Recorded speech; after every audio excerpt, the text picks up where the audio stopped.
SSC অটোপাসের দাবি যা বললেন শিক্ষা বোর্ড। আজকে তোমাদের জানাবো যে এসএসসি পরীক্ষাটা আসলে হবে নাকি অটোপাস দেওয়া হবে।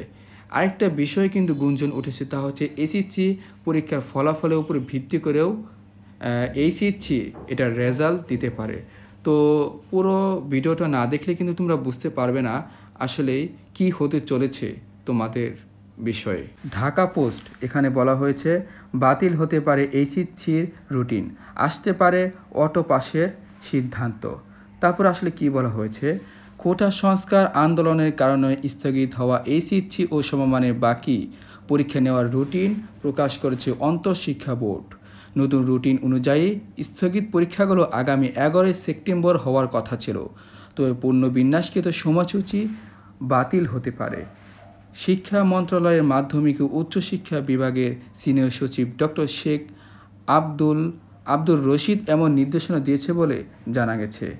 মঙ্গলবার 20 আগস্ট 11টি শিক্ষা বোর্ড অন্তঃশিক্ষা বোর্ড সমন্বয় কমিটি বৈঠকে এ নিয়ে চূড়ান্ত সিদ্ধান্ত হবে।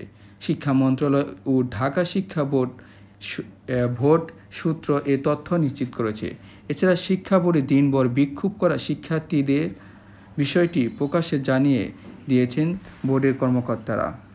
আসলে কেন শিক্ষার্থীরা পরীক্ষা দিতে চাচ্ছে না সেটাও কিন্তু এই ঢাকা পোস্ট এখানে বলে দিয়েছেন।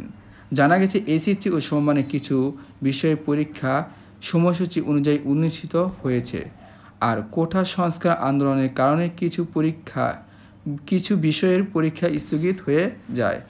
এরপর ছাত্র জনতা আন্দোলনের সরকার পতনের পর সংশোধিত নতুন সময়সূচি দিয়েও পরীক্ষা নিতে পারেননি শিক্ষা বোর্ডগুলো। কালের কণ্ঠ এখানে বলা হয়েছে যে এসএসসির নতুন রুটিন হতে পারে বাতিল, সিদ্ধান্ত আজ। মানে কালের কণ্ঠেও কিন্তু বলছে যে এসএসসি হতে পারে বাতিল, সিদ্ধান্ত কিন্তু আজই হবে। এই যে লেখা আছে তারিখটা 20 আগস্ট 2024 12টায় 1। এখানে কি বলা হয়েছে, কোটা সংস্কার আন্দোলনের কারণে সৃষ্ট পরিস্থিতিতে স্থগিত হয় চলতি বছরে এসএসসি ও সমমানের পরীক্ষা। কয়েক দফা পরীক্ষা পেছানোর পর 11 সেপ্টেম্বর থেকে নতুন রুটিন স্থগিত হওয়া পরীক্ষাগুলো নেওয়ার কথা ছিল, তবে পুনর্বিন্যাস করা রুটিনও বাতিলের মুখে। মঙ্গলবার 20 আগস্ট 11টি শিক্ষা বোর্ডের মোর্চা অন্তঃশিক্ষা বোর্ড সমন্বয় কমিটির বৈঠকে এসএসসি পরীক্ষার ভবিষ্যৎ নির্ধারিত হবে। মানে আজকে যে কমিটি বৈঠকে বসছে এরাই কিন্তু আসলে নির্ধারণ করবে যে তোমাদের পরীক্ষাটা আসলে হবে নাকি অটোপাস দেওয়া হবে। এরপর আসলে কি বলা হয়েছে, বিষয়টি নিশ্চিত করেছে শিক্ষা মন্ত্রণালয় ও ঢাকা শিক্ষা বোর্ডের একটি সূত্র। তারপর কি বলা হয়েছে, দেখো এখানে আরেকটা কথা বলা হয়েছে,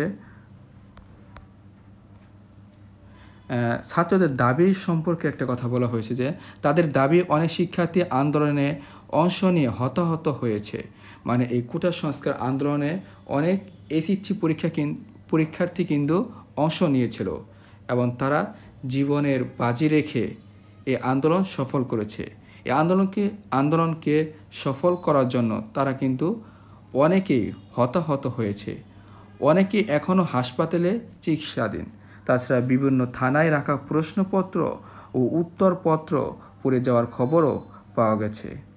এমন পরিস্থিতিতে তারা আর পরীক্ষায় অংশ নিতে চান না। এরপর আরেকটা বিষয় বলা হচ্ছে যেটা খুবই গুরুত্বপূর্ণ, দেশের সার্বিক পরিস্থিতি বিবেচনায় অটোপাস অথবা এসএসসি ফলাফলের ভিত্তিতে ফল তৈরির দাবিও তোলেন শিক্ষার্থীরা। মানে দেশে যে সার্বিক পরিস্থিতি, এই পরিস্থিতির বিবেচনা করে অটোপাস কিন্তু দিতে হবে। আর এখানে কিন্তু ছাত্ররা দুইটা বিষয় তুলে ধরেছে, অটোপাস দিতে হবে অথবা তারা যে এসএসসি পরীক্ষা দিয়েছে সেই এসএসসি পরীক্ষা ফলাফলের উপর ভিত্তি করে ফল তৈরি করার দাবিও কিন্তু তুলেছে শিক্ষার্থীরা। তো দেখা যাক আসলে শিক্ষা মন্ত্রণালয় এবং শিক্ষা বোর্ড কী সিদ্ধান্ত নেয়, আমরা সেটাকেই স্বাগত জানাবো।